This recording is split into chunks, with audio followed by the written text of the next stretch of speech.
Inspired by the Hindu legend of Hanuman, an icon embodying strength and courage, Monkey Man follows one man's quest for vengeance against the corrupt leaders who murdered his mother and continue to attack the poor and powerless. Making his directorial debut, please join me welcoming Monkey Man's writer, director, producer, and bona fide action star Dev Patel to the South by Southwest studio. You got so many hats, man. Welcome to the studio now. Thank you, brother. Of Thank course, you, man. seriously, dude. Yeah. Congratulations Appreciate it, on the man. film. Thank you. Everything's been so great. Yeah.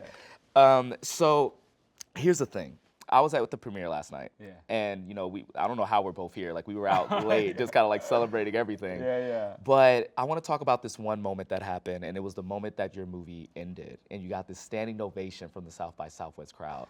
Talk about that. As a matter of fact, I got something to show you. Yeah. No. Like I said, I make TikToks, and as someone who Did I trip and fall? Did I do a you Jennifer know, Lawrence? it's quite What the did I do? opposite. So this is you. And this is the man. standing ovation that you I'm got. so awkward. Wow. It's beautiful, man. Wow, look at them. This was like the highlight. You know what? Oh, look at that lady getting up. The crowd's loving yeah, you. Look, It's I wild. I cried. You know. I'm telling you. So It talk was to a me. lot, man. Talk to me about like the emotion and everything going on during that time. I mean,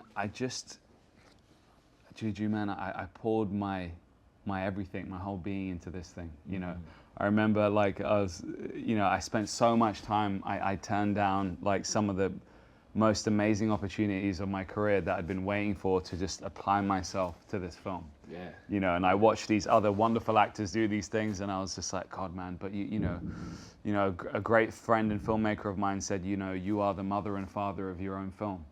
You know, and you know, this was a painful birth. But talk about that after the film. But, But you know, the reception, the love in the room. You know, for an action film, they really got the subtext. They got the philosophy. They you know, it was beautiful. Yeah, man. Humbling. It's so incredible. And like you said, you were saying that, you know, you turned down a lot of things to do this film. Yeah. And, you know, again, I'm on the internet all the time. So hearing people go, where's Dev Patel? What's like, what happened to him? I saw a couple of those. You know? It was like me like mid-eating a sandwich or something, looking worse for wear. And like, where are they now? Like, what happened to him? I was like, I was in a dark edit room. As a like, movie guy on TikTok, I had to come in and say, guys, he just got nominated for an Oscar not too long ago. Let him make some other stuff give me a the break. meantime. Yeah. Give me a break. But they always want you to That was keep. probably my mother. Like, what are you doing next? Come on, more. I'm in the middle of it, Mom. Yeah. Let's get to it. But as far as like what you were doing during that time, like tell us why this story, what is the inspiration for it? Because as I understand it, it's inspired by the legend of Hanuman. It's kind of like an ode to my ancestry and my parents in a way, you know, like, you know, my ferocious love for my mother, and if anything was to ever happen to her of any ilk, you know, the kind, you know, God forbid. You would go full Monkey Man on. You go full beast mode, baby. And then, you know, my grandfather and my father, you know, they you know, their kind of like emblem is this god from Hindu iconography called Hanuman. And, you know, when my grandfather, who used to, you know, live in Kenya, when he used to come down on the rare occasion, he used to tell me these stories to put me to sleep.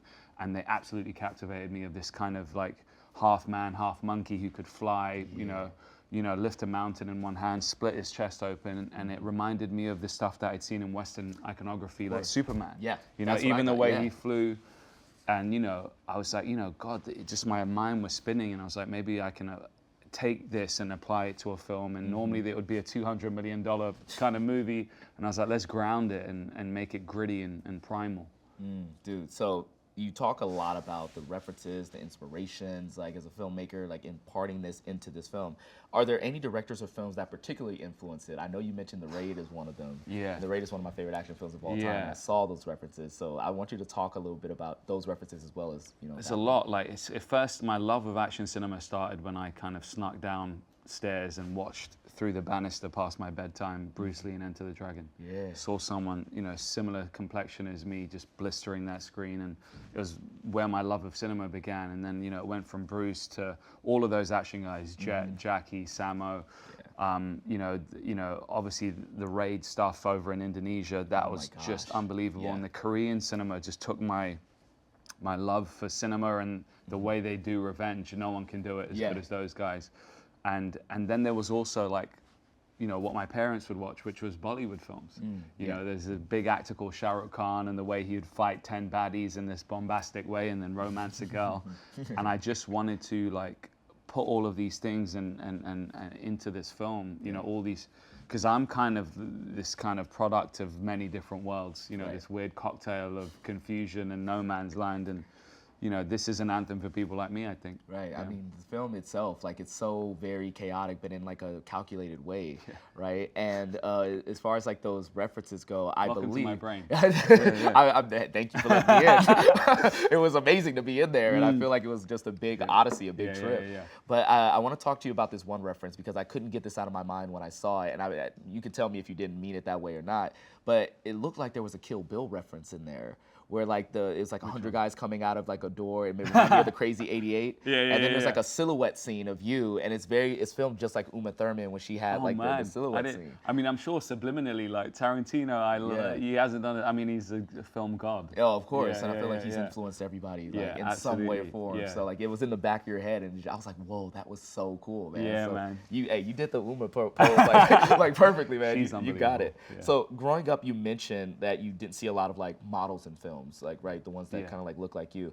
But like seeing Bruce Lee like inspired you. Like what other Bruce Lee movies have you like watched that like that? I mean, I think the textbook for a lot of action guys, talking of The Raid, is Game of Death. Yeah. Where he works his way up this pagoda and he fights these guys like Dan Inosanto. Then he gets to this basketball player Kareem Abdul-Jabbar, gets a big kick on the chest. But that concept, you know, you see it in The Raid, you see it in Judge Dredd, you see it in these movies where someone's like working their way up a building and it's like getting to like different boss levels. And for me, I was like, wow, that can represent the caste system in a country like India. Yes, absolutely. You know, the poor are slaving away in the kitchens in this windowless hellhole at the bottom, you know, hot woks, and then you get to what the club's called King's Club that he infiltrates, and then you got the kings like, you know, dining above them, you know, not a care in the world, opulence and, you know, debauchery, and then you get to the land of the gods where he has to look this god in the face and challenge him. Yeah. You know, and yeah, I won't give too much away, but of course don't. Let's let people experience it for a second. You have added what I like to call something to what I like to call unofficial trilogies. And I love creating unofficial trilogies between movies that are in no way like in the same universe, but you can watch like a triple feature and it makes sense. Wow. And there's Monkey Man, right, with the like rising up the banisters and like the class systems and commentary on that. But then there's also The Raid, which you also mentioned and was inspired by. But then also the remake of Dredd. Urban, of course, which is brilliant very film, which is very brilliant. It has like a similar chaotic energy that like then they all. I want to like now go home and watch all of them back to back. Lucky to be in that company. And you're killing it. You're crushing it with that company, man. So do you hope like that kid will break some stereotypes when it comes to you know, an actor such as your caliber is like a place in filmmaking, because it's really cool how you said you were influenced by people like you. You didn't see people like you growing up. So do you think this will break stereotypes that you normally see in film, especially like in Western filmmaking? I mean, I hope so. I think, you know, I guess the Brit in me and just being someone that is, you know, can, you know, feel like an outsider and an imposter. I think, you know, you see, particularly in like American cinema, and this is the big generalization, but like, you know, in some of the biggest studio films, you got those like heroes that you know are going to win. They have the quips, they're built and you know, hitting those protein shakes. And I just really wanted to, you know, create a true underdog, you know, that does fail, can't like run and, you know, like smash through a window and land perfectly and carry on going, you know, like. So that was a big part of it, and I want to see myself in a film. I wanted other people to be able to relate to this guy in a huge way. So that was a big part of it. You know, someone that has real pain, real trauma. You know, and that is the kind of ignition for his vengeance. Yeah. So I found your character Kid to be very complex in a morally ambiguous world. Like, how do you like prepare for this role, and like what aspects of the character did you find most challenging? Trying to hold the choreography in your brain when you're kind of like, you know, working with the makeup artist, production designers, DP. You know, like just like the amount of things I was doing on the set, and then I had to wake up in the morning and I made this mad decision to like, you know, not cut up the action too much, which, you know, we do it when we do it. Like I wasn't trying to do a long shot for a long shots, you know, like for the sake of it. But trying to hold that amount of choreo in your brain and the lines and direct all the cast and, you know, in the middle of the pandemic, pre-vaccine, like it was madness. Yeah. You know, 9 months on an island with 450 people. You know, it's a lot of people management skills and, you know, it was chaos. Yeah, no, I bet it was chaos. Yeah. Speaking of chaos, because I have a really like personal question to ask about this movie, like my viewing experience of the movie, right? And the way you shoot the fight choreography, because like you said, you didn't want to do a long take just for the sake of it. Yeah. But when you did it, I felt like it had purpose and it had meaning. Yeah. When you had these scenes, like when he first starts fighting, like the camera editing is a little like choppier. It's kind of matching his energy because he's not refined in his fighting skills. Totally. It's very. Thank you for noticing that. Oh, yeah. well, thank you for confirming that. Yeah. But then when he becomes more honed and, you know, more zen, then there's like a smoother transition, and it's almost like the way you shot it matches your characters. Becomes like a violent ballet once you get to the restaurant, you know? Yeah. And the music changes and everything. But yeah, I mean, there was, you know, so I broke my foot 2 weeks before shoot, and that was difficult. And then in the middle of this huge bathroom fight sequence, I think it was like the first day, I broke my hand. And the whole production was in a, you know, it was facing catastrophe. And we figured out how to get on a, you know, I finished the shoot day, my hand was like an elephant's foot. It was so huge. You know, went under, put a screw in and came back to work the next day. And it was like, you know, it was really tough. But yeah, for me, it's like these incredible choreographers and stunt teams, like they don't get the credit that they're due. You know, these guys put their bodies on the line. Right. And it's such a form of expression, physicality, you know. You know, I remember watching this documentary called All That Breathes, and one of the characters in it, and it's all about rescuing birds from pollution. But one of the, and it's during the Indian, like conflicts in India, but he goes, you know, violence is an act of communication, is what he said. And it is, unfortunately so. Absolutely. And I thought about that a lot, you know, in this film. Yeah. Yeah. Well, speaking of, we don't have to get into it because it's a spoiler, but speaking of like active communication when it comes to violence, there's a scene that has to do with teeth. I think it's Oh my gosh. Madness. Madness, man. Welcome to your brain. I've got a messed up brain. It's sick. You'll see it when the movie comes out. Yeah. But I would describe this movie as almost like an odyssey of self-discovery. Yeah. Right? How did you map out the character journey of this film? Like when you put pen to paper and you said, this is what I want the character to be, what was that vision for you? I knew that I was like, you know, I wanted someone that was really grappling with a sort of PTSD and trauma, you know, in this kind of elliptical manner. And I you know, the film requires an element of patience. Yes. You know, like you go in and like, you know, with these great movies like John Wick, you're getting action. With this, like, you know, there's a lot of setup and culture and stuff. And then when it goes, boy, does it go. And it goes, you know, and it has this really interesting cadence to it. But, you know, yeah, I'm trying to say a lot with it, you know, and, you know, I guess people like me, filmmakers like myself, you know, we haven't had the opportunity to say much before. So I'm trying to inject a lot in there, but, yeah, it's dense. I know it's very dense, but you know, I feel like again, the level of patience once like it gets going, and it's extremely rewarding. And that's the thing, is that you're really with him by then, because you know it is a guy plotting and trying to infiltrate a place, and so I wanted the audience to feel that apprehension. So by the time he meets his nemesis, you're like, oh, here we go. And when he fails, you're feeling as upset as he is. Yes, you know, it doesn't happen too quickly, you know, and too easily. Yeah, like he's a real person, and like you feel every nick that he gets throughout the whole thing. It doesn't feel like he gets knocked, he groans and gets back up and back in it. So very rewarding. Again, don't want to spoil anything. But let's talk about the casting, because what I was really impressed was the supporting cast that you surrounded yourself with. Right? They're so incredible, and they all play the scene stealers in every role. They all play their role very, very well, and you have very nice things to say about each and every one of them. Just talk about the casting process of like. Of this movie. I think, you know, these actors are so incredible and like, you know, often overlooked, you know, in India, you know, maybe because their skin's too dark or they don't fit like the perfect, you know, cutesy girl, you know, leading lady and for me, these are like God level actors, you know, and amazing scene partners, and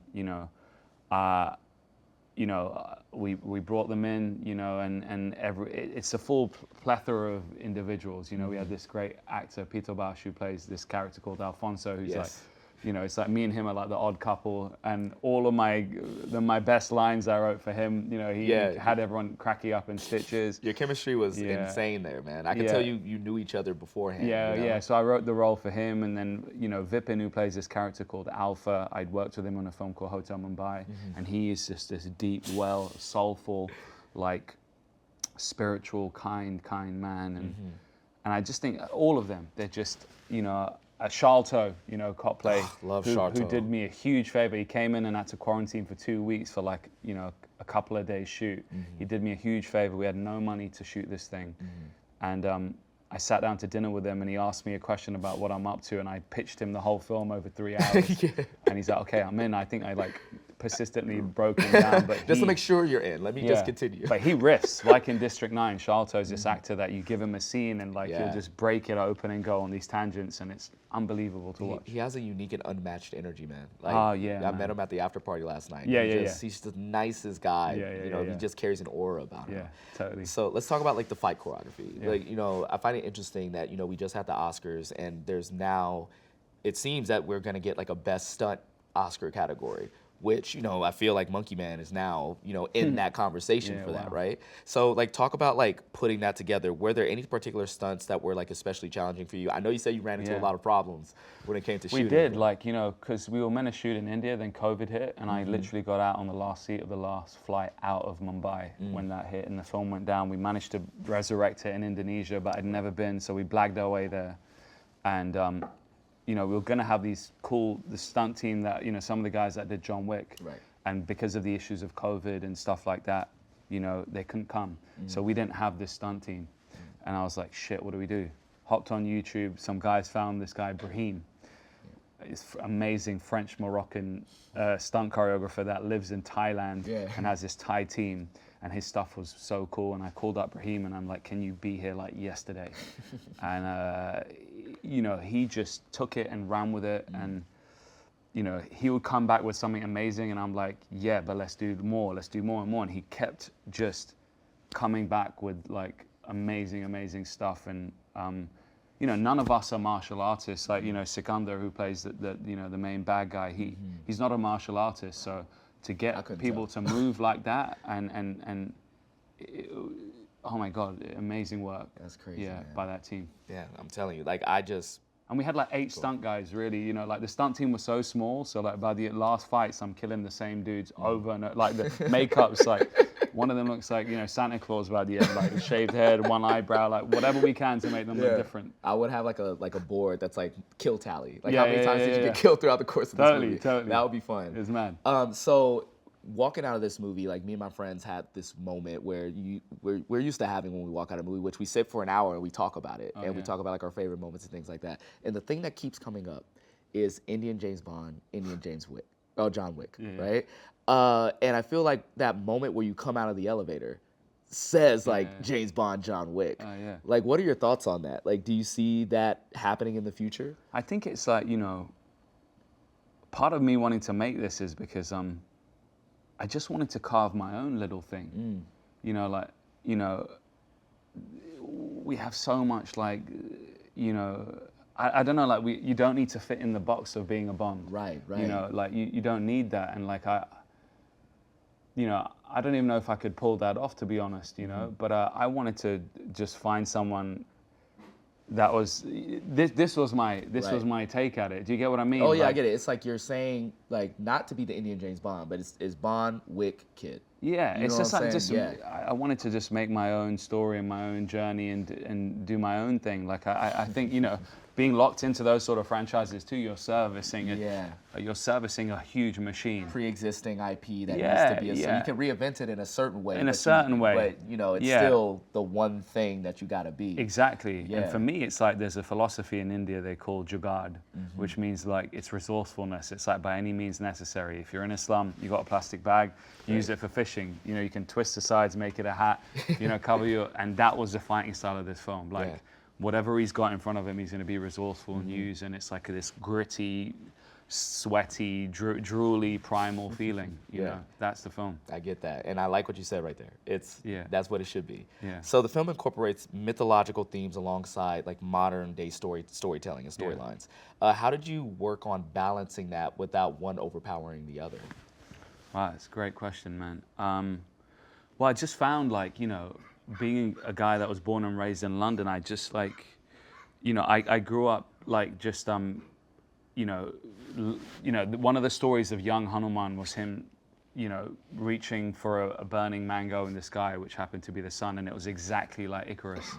And I was like, God, this is fascinating. And like, if you really look into it, it can be about, you know, keeping people in their place. Like, stop aspiring too high. Don't challenge things, you know. And that became the philosophy of the film, and like the burnt hands and all of that. And I just started building from that scenario, you know. Yeah. Okay. So final question. Yeah. This is a wonderful directorial debut. Yeah. Incredible, right? It's hard to believe this is from a first-time director, right? Yeah. And so, what other directing efforts would you like to take? Like, do you have any other ideas for any future movies you want to direct? I've got a few things that I'm tinkering away with. Some very different than this, but it's such at like the, you know, early stages, infant stages that I don't know, but I would like to do more. All right, don't let people miss you for too long again. I appreciate you. You know, pending another pandemic, I would like to see it sooner rather than later. It'd be incredible. But Dev, it's been wonderful talking to you about Monkey Man, dude. Seriously, congratulations on the film. Thank you for coming by the South by Southwest studio. Okay, everybody, thank you so much for being here. Monkey Man premieres in theaters April 5th. You can watch all of our studio interviews on the South by Southwest YouTube page at youtube.com/SXSW. I'm your host, Juju Green. This is Dev Patel. I'll see you guys later. Hey, man. Awesome, man. This is incredible, bro. No, man. Seriously, you're How you doing, brother? incredible, You good bro. there?